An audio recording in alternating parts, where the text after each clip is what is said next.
So we are done with the first part of the chapter. Now we are entering into the second part of the chapter. So here we are going to discuss about the elastic constants, which are material properties. Like if you take any material, basically it will have some properties. Every material will have some properties. So most important properties, like if you list out density rho, thermal conductivity,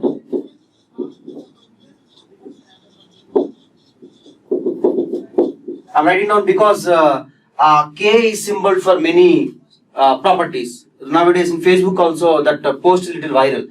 Okay, so the K is for every or multiple properties. That's why I just written here. So K is thermal conductivity. You can have alpha, coefficient of thermal expansion. Okay, and you have beta, compressibility.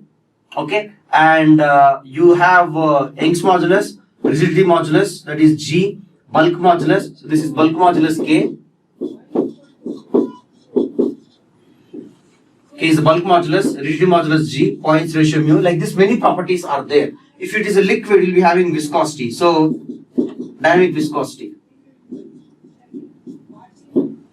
Understand? So like this, this is Poisson's ratio.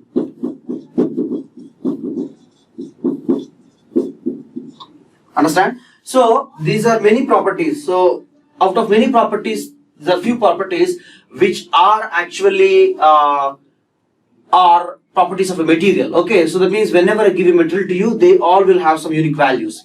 So if you take aluminium and if you take copper, so definitely density of copper will be different from density of aluminium. Thermal conductivity of copper will be different with thermal conductivity of aluminium, and so on like that. In this part of the chapter, we are concerned about only these four constants, because in our strength of material subject we are concerned about elastic deformations and we are concerned about stresses and strains up to proportionality limit only. So we are concerned about elastic constants. So material properties which are elastic constants. So those elastic constants are E, G, K and mu. So these four only we are actually studying up here, and these are given the name as elastic constants. These are called as elastic constants because they decide how much elastically the material can behave. So we are going to study about them here. So if you take the first one, Young's modulus. I'm rubbing the board. So Young's modulus. So Young's modulus always comes into existence whenever there is normal stress. So whenever there is normal stress, that is giving rise to normal strain, so Young's modulus will be coming into existence, or Young's modulus in fact decides the value of the output, that is strain, normal strain with respect to normal stress. Okay, now when you are dealing with this normal stress, I already told you that stress is independent, or stress is the input and strain is output, or strain is dependent on the value of stress. So if you take simple tension case, you already know that stress will be proportional to strain. So in a simple tension test, you already know that stress will be proportional to strain, and we already discussed that I have given you basic idea that the slope of this curve is Young's modulus. So you can write down stress is equal to strain into Young's modulus. So strictly speaking, this equation can be correctly written as, so strain is equal to stress by Young's modulus. So that means this equation says that based upon the value of E, based upon the value of Young's modulus, strain value is decided. So for a same value of stress, you can have higher value of strain if you are having lesser value of Young's modulus. So if you have higher value of Young's modulus, lesser is the value of strain. So higher is the value of Young's modulus, lesser is the value of strain. Lesser is the value of Young's modulus, higher is the value of strain. So for example, if you take two cases, dimensionally both are same. Okay, so area is same, length is same, everything is same here for both the components. But the only difference is Young's modulus is different. So E1 and E2 both are different here. So let's assume we are applying same value of load P. So area is also same. So we will have same value of stress. Same value of stress. So as your Young's modulus value is different here, so if you have the scenario where Young's modulus is greater than the Young's modulus of first one is higher than second one, this implies strain in the first one will be less than strain in the second one. That is the normal strain here. So this is the correct way of explanation regarding Young's modulus. So Young's modulus decides the value of the normal strain here. Okay. For example, you take a small stone cube. Okay, you take a cube of having some dimensions like 10 centimeters or 1 centimeter like that, and you take in one hand, and you take a sponge of the same dimensions like this. So this is dimensionally same cubes. So this is made up of stone, and this is made up of sponge.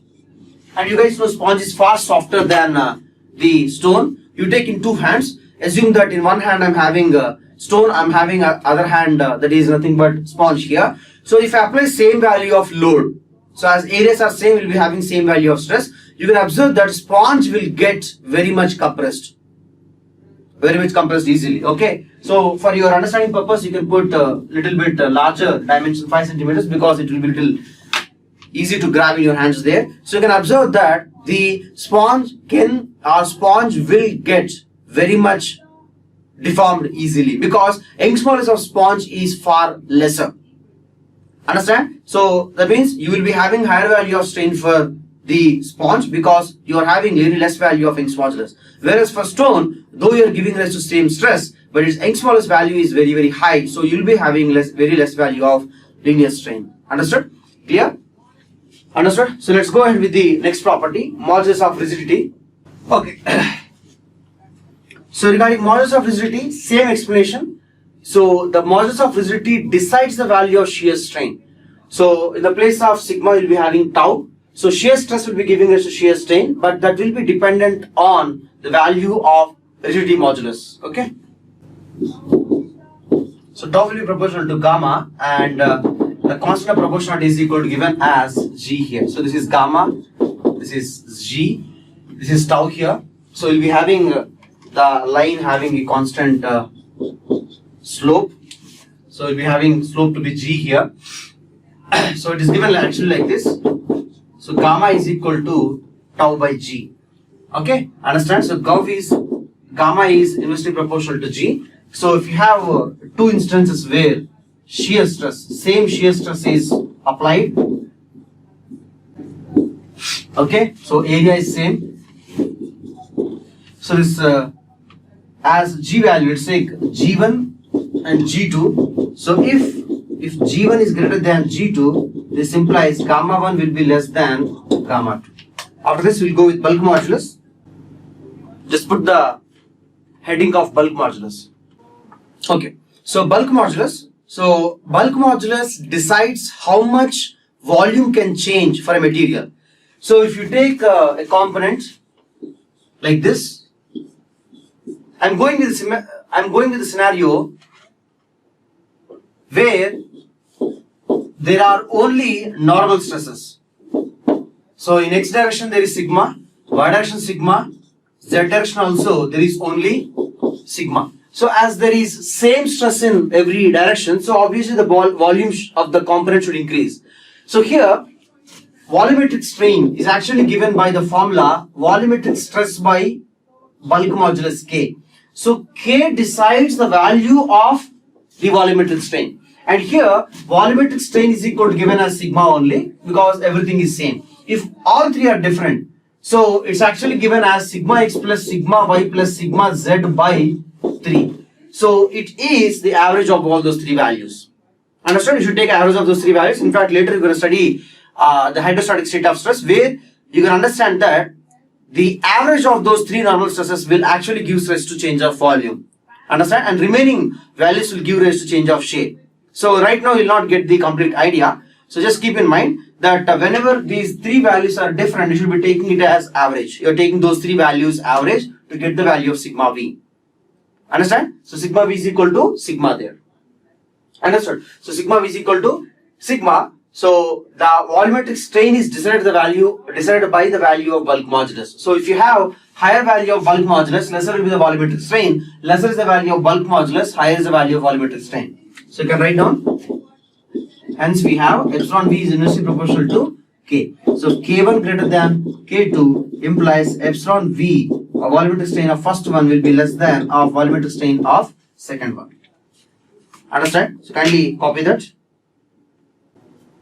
So in thermodynamics, you're going to study the inverse of bulk modulus as compressibility.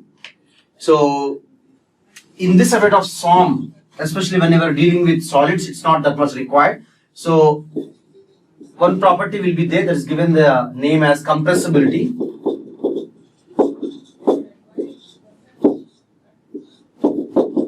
It's given by 1 by K.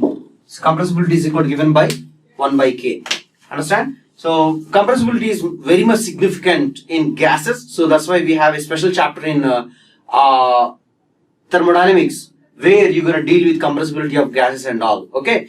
So when you take solids and liquids, the properties are not much significance. Yes, the compressibility value will be there for every material, whether it is solids or liquid, but the most significance, like at this level, when you're studying for GATE examination, so more significance will be there only for gases rather than for solids and liquids. So that's why you will not be using compressibility much in the subject of SOM or even fluid mechanics. Is it done? We'll go with the last constant and also very important constant, elastic constant, that is Poisson's ratio. Okay, so Poisson's ratio mu, elastic constants. So if you have a simple tension case, you are giving rise to stress in length direction here. So here we have stress in x direction, which will be giving rise to strain in x direction. It's very clear that strain in x direction is nothing but the value of stress in x direction by Young's modulus. But here what happens is, due to the application of the stress in x direction, there will be strain in y direction also. So the component is getting compressed in y direction or lateral direction, though there is no stress in that particular direction. So the how much the strain is produced is given by the property Poisson's ratio. So it is given by epsilon y by epsilon x. So here you should be keeping in mind, first of all, stress should be there in x direction. So epsilon y is produced by sigma x only. So those stress is there in x direction, strain is produced in y direction also, which we call it as Poisson's effect. Understand? You can copy. So definition of Poisson's effect.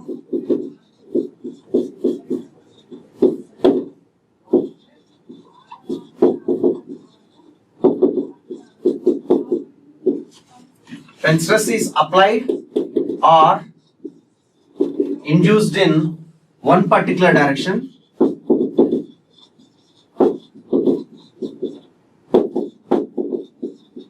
strain produced along perpendicular direction also.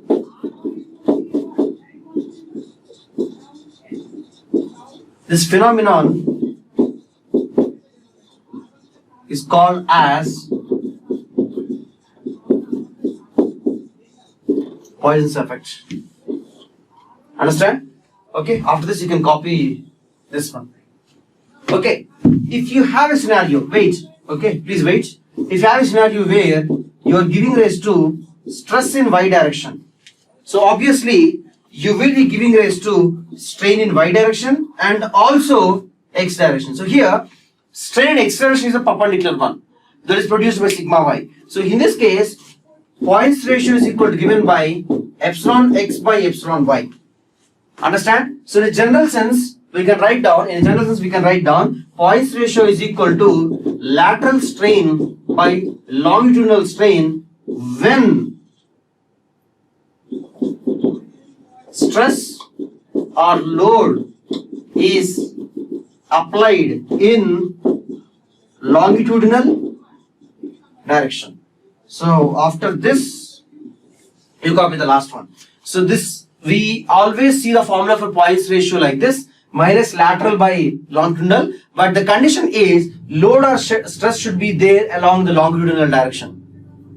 Load or stress should be there in the longitudinal direction. If you have a scenario where stress is induced in transverse direction or lateral direction, then Poisson's ratio will become minus epsilon longitudinal by lateral. Okay, so what are the direction which the load is applied should be coming in the denominator. What is the direction along which the load should be applied should be coming along with the denominator. So kindly remember this statement, this equation or this expression is valid along with this statement only. Kindly copy that. Once over, please let me know. So if you take any isotropic material on earth, isotropic solid on earth, it is having Poisson ratio from 0 to 0.5. So it should be remembered. So for any isotropic solid or isotropic engineering material, the Poisson ratio value will be lying from 0 to 0.5. Understand? You can copy this thing.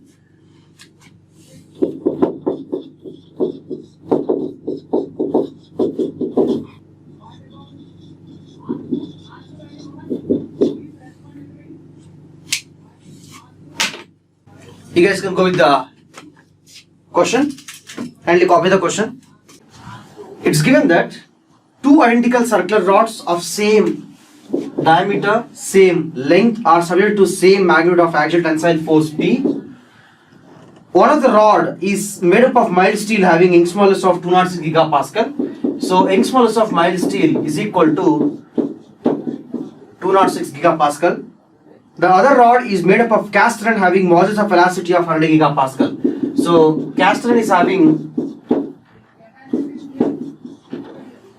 the value of 100 gigapascal. Assume both the materials to be isotropic, homogeneous, and axial force causes the same amount of uniform stress in both the rods. The stresses developed are within the proportionality limit of the respective materials. Which of the following observations is correct? So in all these observations, they are concerned, they are asking about elongations. Okay. So in all these options, they are asking about elongations. So if you see here, strain or elongation will be according to the formula PL by AE. So we see that elongation is inversely proportional to Young's modulus.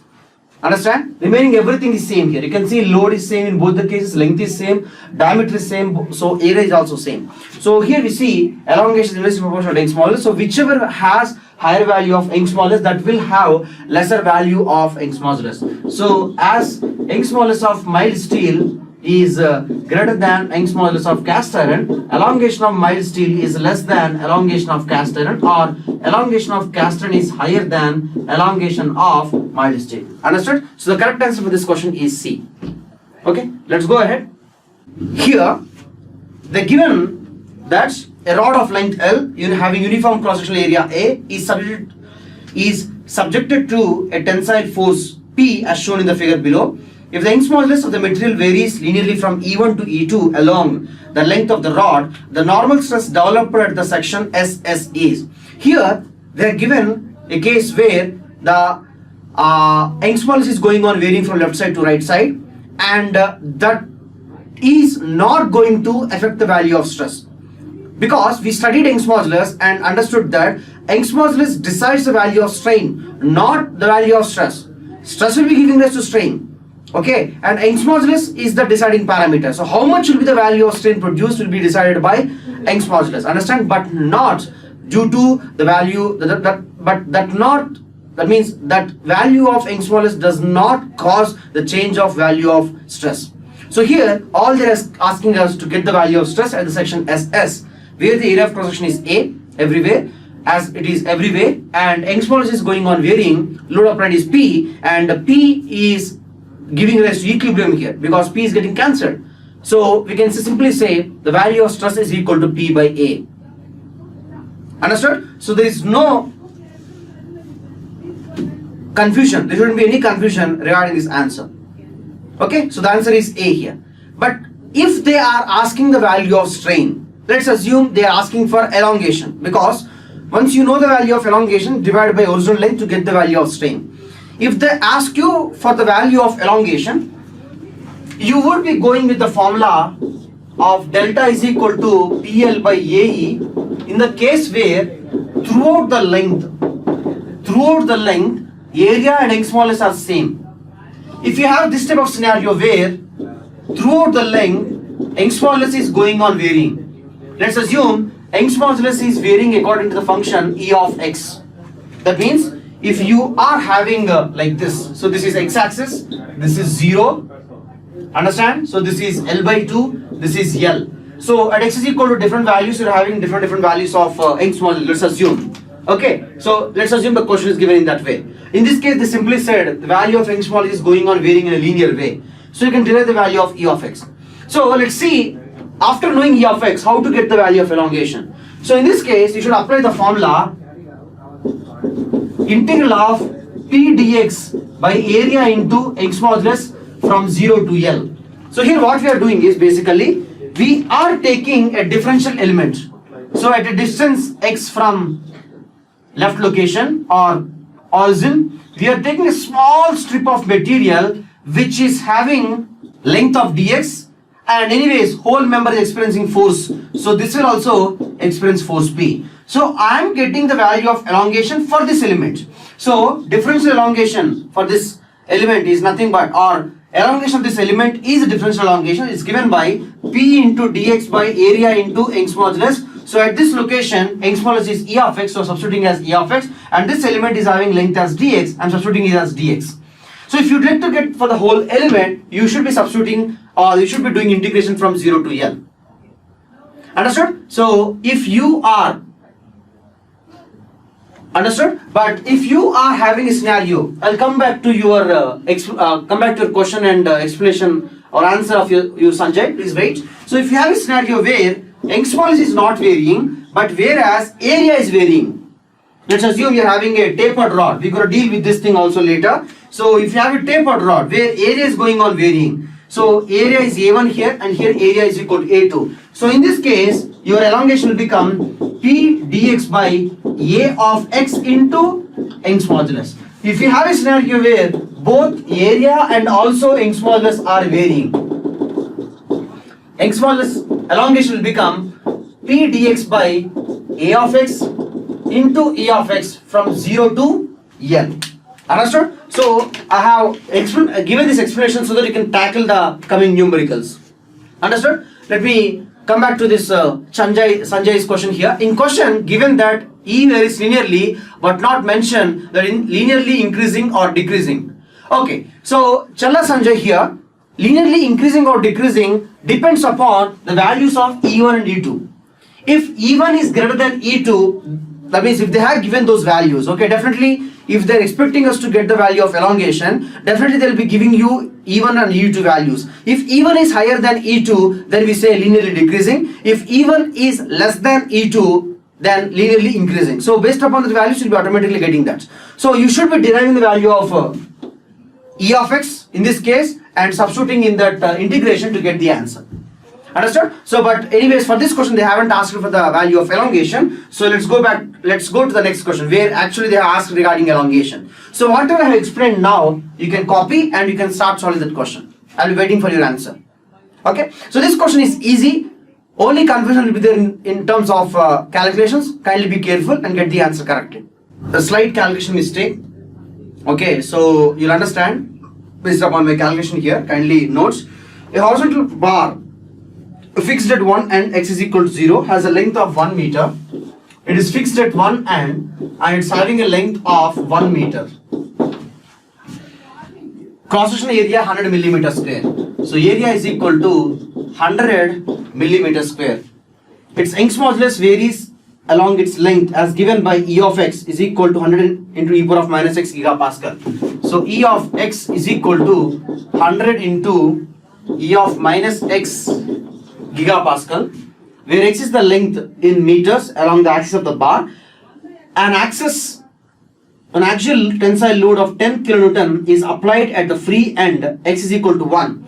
So load P is applied, it is given as 10 kilonewton.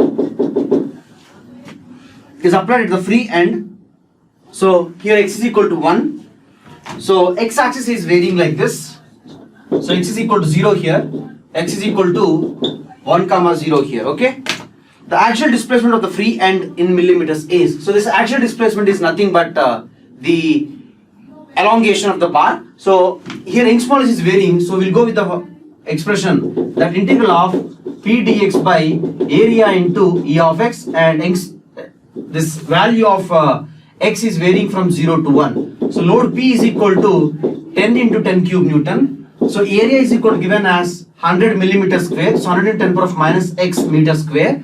X modulus is given as gigapascal, so E is equal to 100 into e power of minus x into 10 power of 9 Pascal. Let's substitute in that. It becomes P 10 into 10 q into dx, area 100 into 10 power of minus 6, x modulus 100 into 10 power of 9 into e power of minus x, integrate from 0 to 1.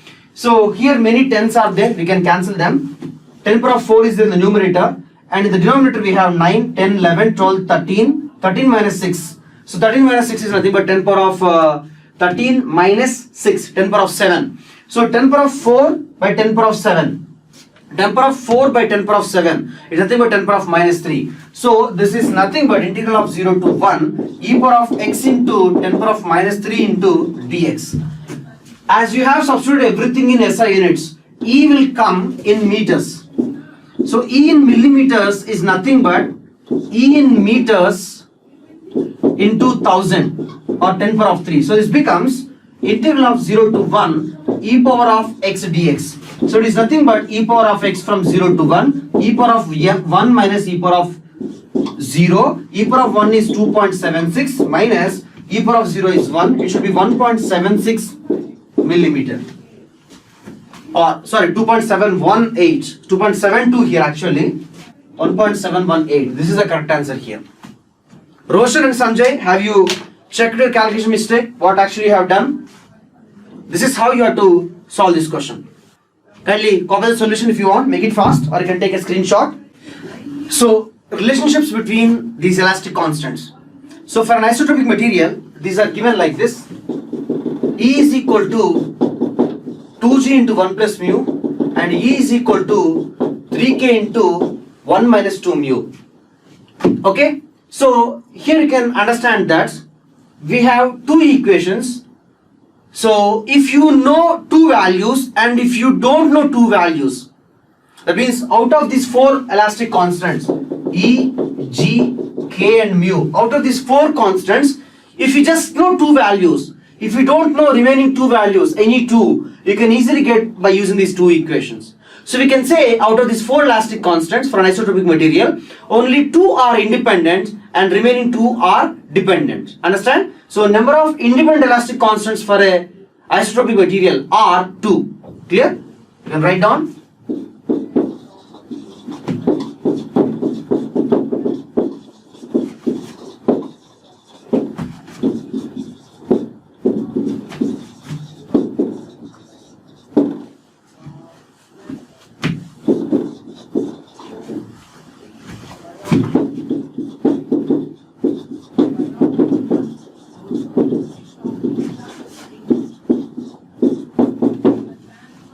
Okay, so any two of those two values is independent. Remaining two are dependent on that.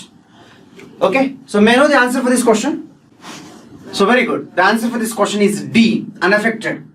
If you read the question, it's given that if the area of cross section of the wire is circular and if the radius of this circle decreases to half its original value due to the stretch of the wire by load, then the modulus of elasticity of the wire B. So here you should understand that these elastic constants are material properties. They won't change unless you change the material. Okay, so they won't change due to application of load. They won't change due to any other application, any other reason. Okay, so you should change the material or you should be causing temperature change. But in our subject of SOM, we are concerned about the loading conditions, etc., everything, properties, etc., at a constant temperature. So strictly speaking, they are remaining constant. So here they are saying that what is the new value of elasticity, Young's modulus of elasticity. Okay, so the answer is nothing but D. It is not affected.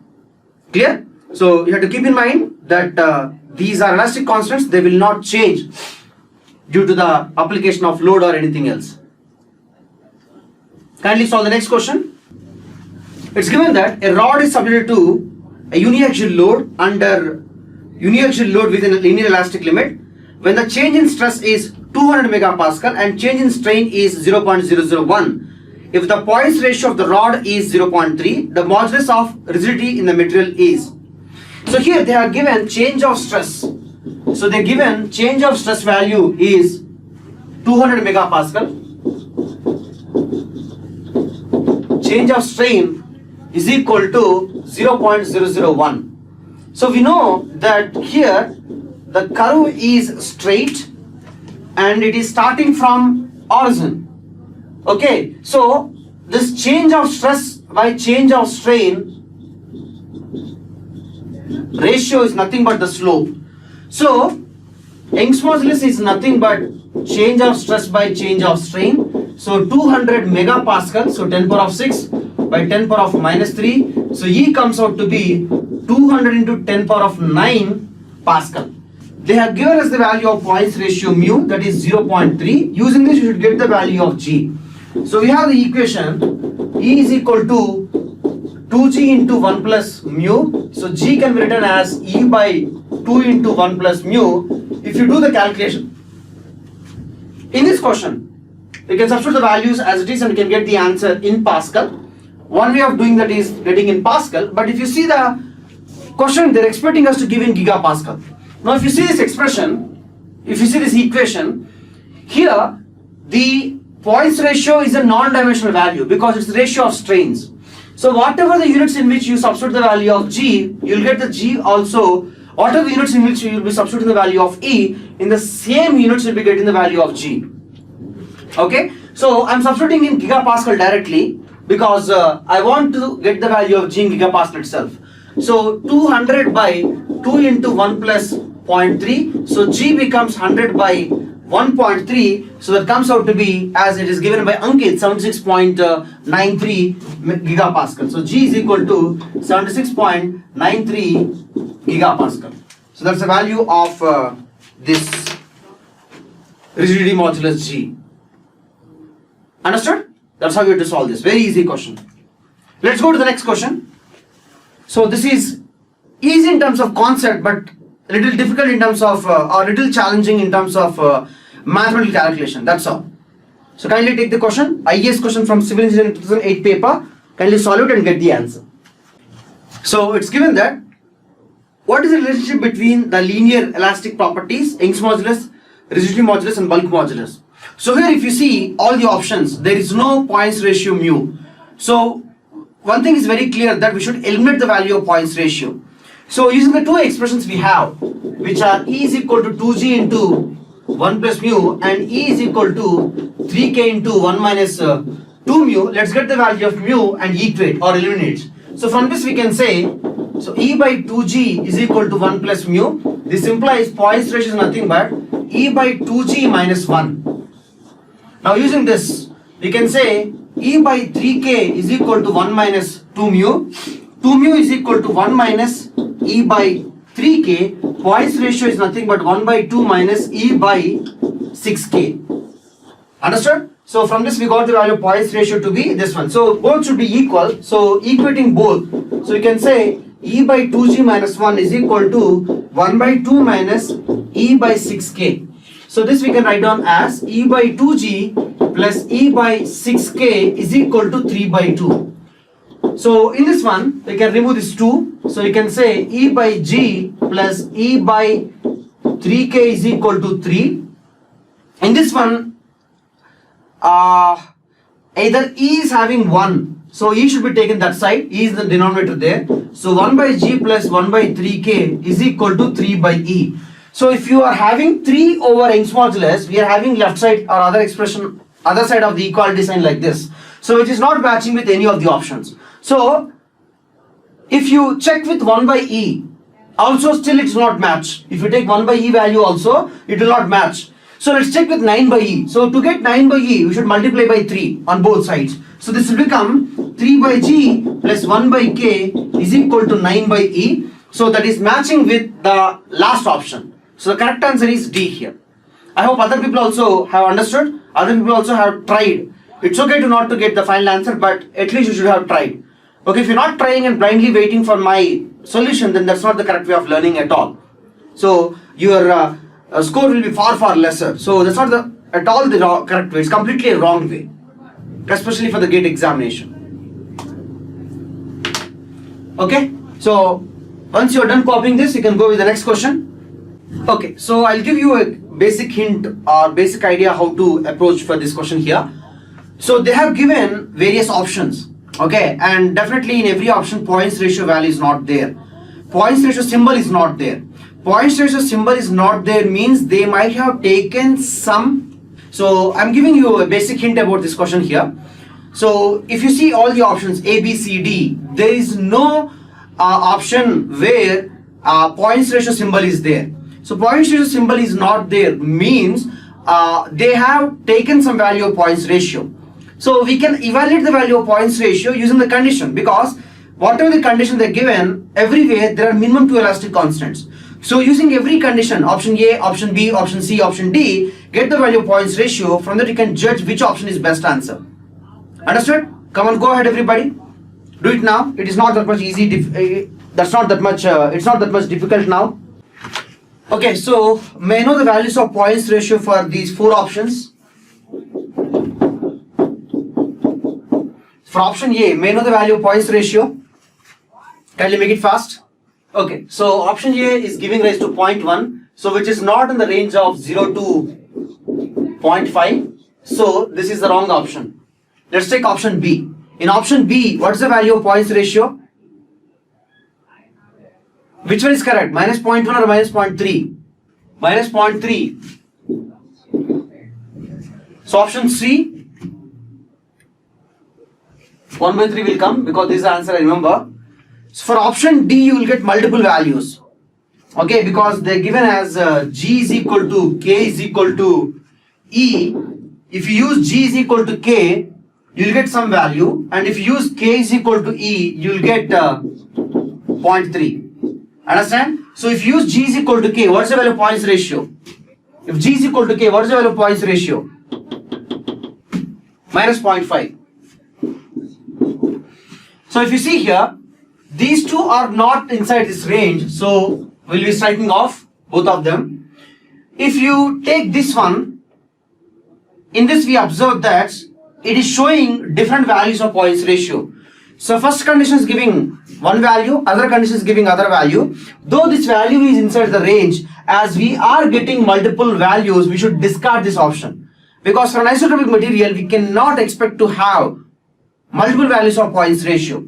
So this is also wrong option. So only leftover option is C. So this is the most appropriate answer for this question. Understand? So the answer for this question is C. Let's go with the next question. So don't be in a hurry to give the answer for this question. So kindly think.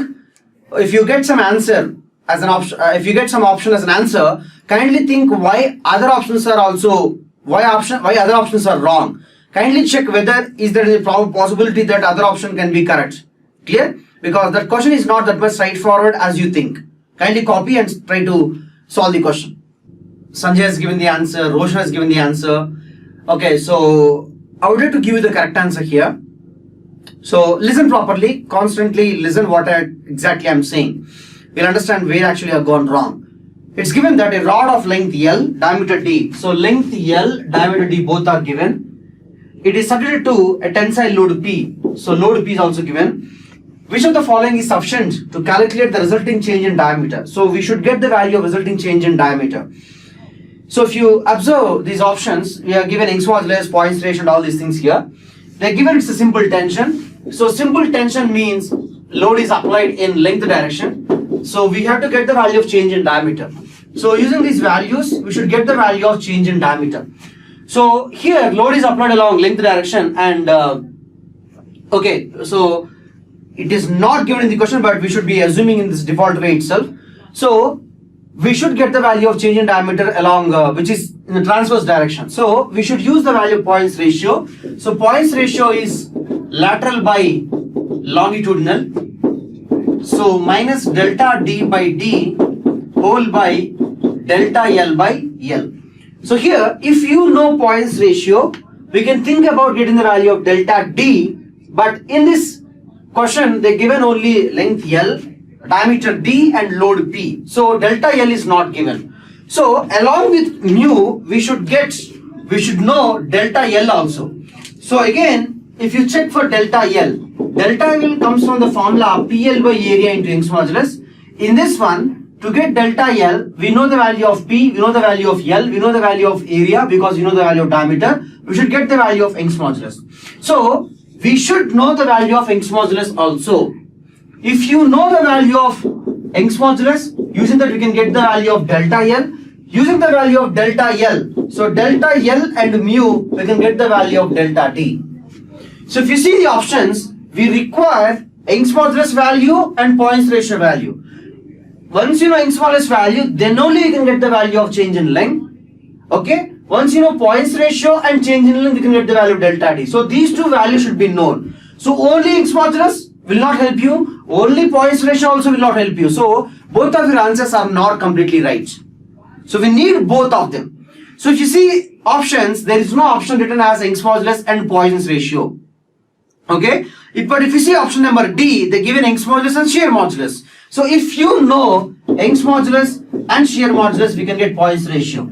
So this is the first step. So using Young's modulus and rigidity modulus, we'll get the value of Poisson's ratio. Using Young's modulus, we'll get the value of change in length. Then using change in length and Poisson's ratio, we'll get the value of change in diameter. So that is how we get the value or the answer for this question here. So the correct answer is actually D. So don't worry that you got a wrong answer, but you have tried. So that itself is basically expectation here. Yeah. So we can get the answer by taking initial volume is equal to final volume. Okay.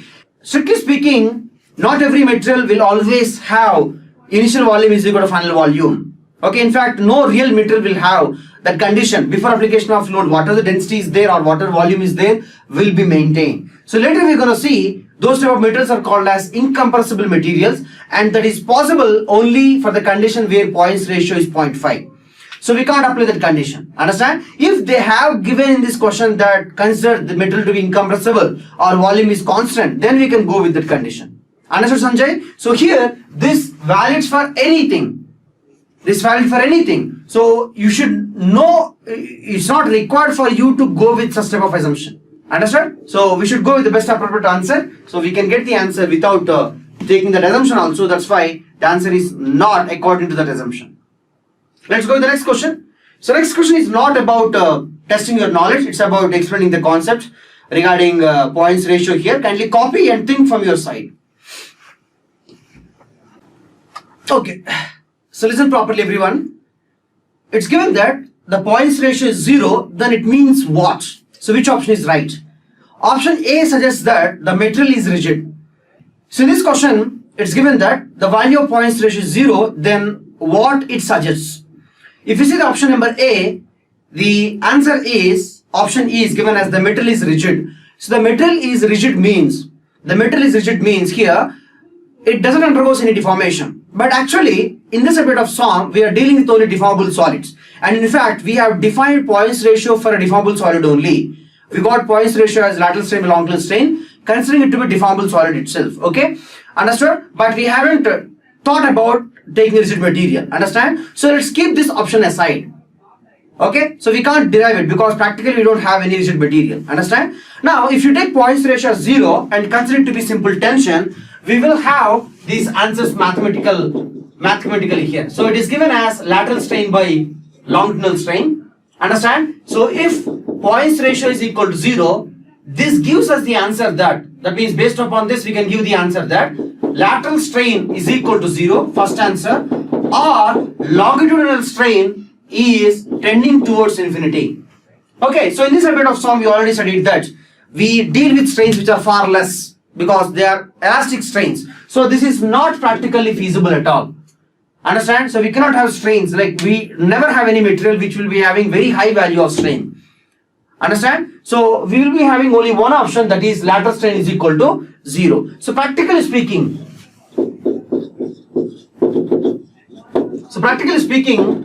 if Poisson's ratio is equal to 0, this immediately implies that lateral strain is equal to 0 when load is applied in longitudinal direction. When load is applied in longitudinal direction. Understand? Now, if you see the options, so we have kept option A aside, we'll come back to that later. If you see option number B, the material is perfectly plastic.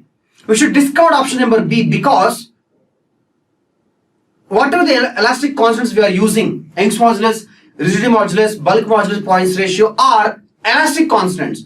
They are valid only in the elastic deformations range. They are not valid for plastic deformations there. So the option B should be discarded. It is irrelevant here. It cannot be the correct answer at all. Now coming to option number C, it's given that there is no longitudinal strain in the material. If you put longitudinal strain in the material to be 0, you get Poisson's ratio as infinity in mathematical calculation. So option C is also not wrong. Option C is also not correct. It's also wrong. Now coming to option number D, it's given that longitudinal strain in the material is infinite. So longitudinal strain in the material is infinite, which we have discarded because practically it is not possible. So for this question, we have the only answer left is A. So here I would like to tell you one statement that for rigid material, we just take or we allot Poisson's ratio value to be 0. That's all. Understand? Practically speaking, if Poisson's ratio is 0 means whenever you're dealing with a deformable solid, its lateral strain will be 0 there. Okay, but whenever you are taking rigid material, we just take the Poisson's ratio value to be 0. For this question, answer is A. But practically speaking, Poisson's ratio is 0 means this is the answer.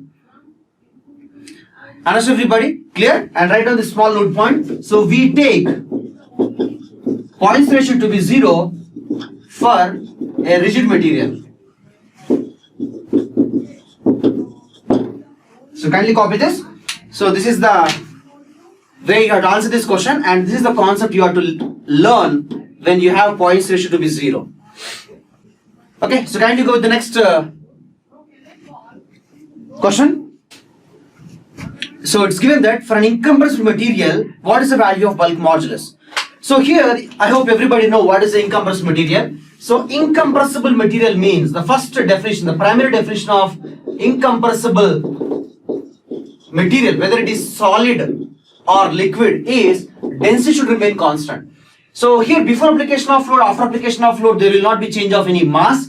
So this implies you will have volume also constant, since mass will always remain constant.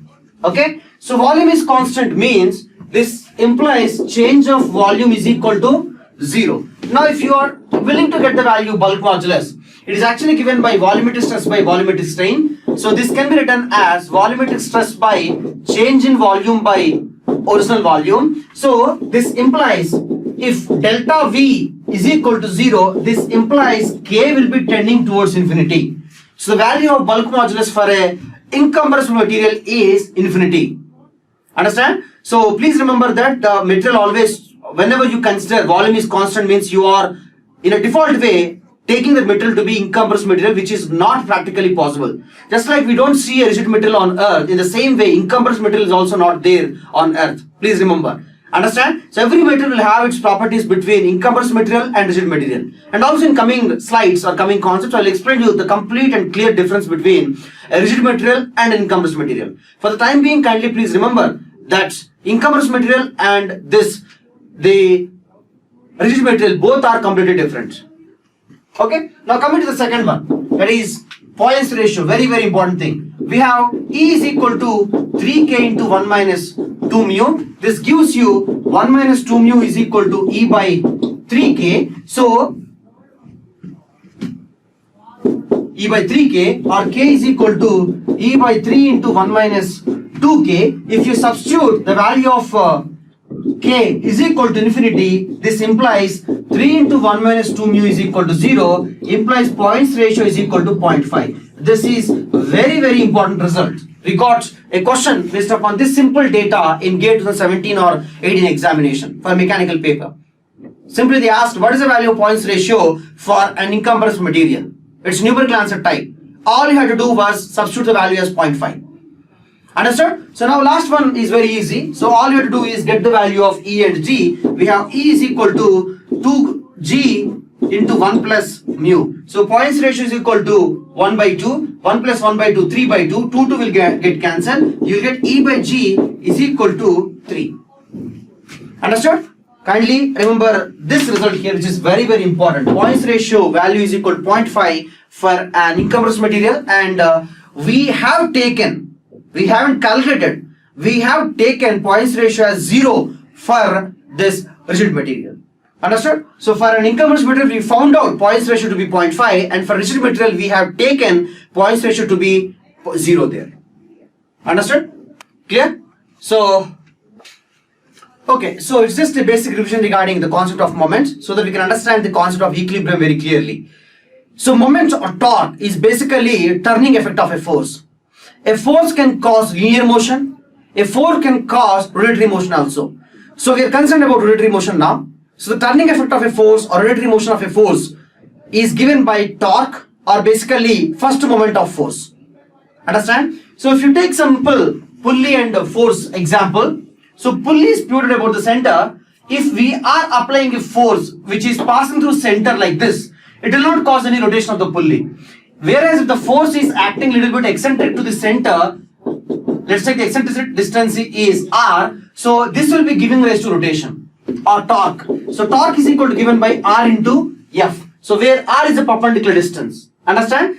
Okay, so here if you have this force and radial distance R, you can cause anti-clockwise rotation also. So this force will be giving rise to counterclockwise rotation, and this will be giving rise to clockwise rotation. So we understand that torque is basically a vector quantity. So we take counterclockwise torques or anti-clockwise torques with positive sign and clockwise torques with a negative sign. Understand? Clear? So if you are strictly following the Cartesian coordinate system, this is the correct way of doing it. Anti-clockwise should be taken as positive, clockwise should be taken as negative. But many people don't strictly follow this. They take reverse also. They take clockwise as negative and clockwise as positive and counterclockwise or anti-clockwise as negative. Understand? But whatever convention you take, you should use different signs for both of these. If you're using same sign for both of these, means you are going to get completely wrong answer. Understood? Clear? Okay? This is the basic explanation here. You just copy this thing here. Counterclockwise torque should be taken as positive and clockwise torque should be taken as negative. Okay? I'm going with the explanation regarding equilibrium here. So, equilibrium definition. Net force and also net moment or torque on the body should be 0.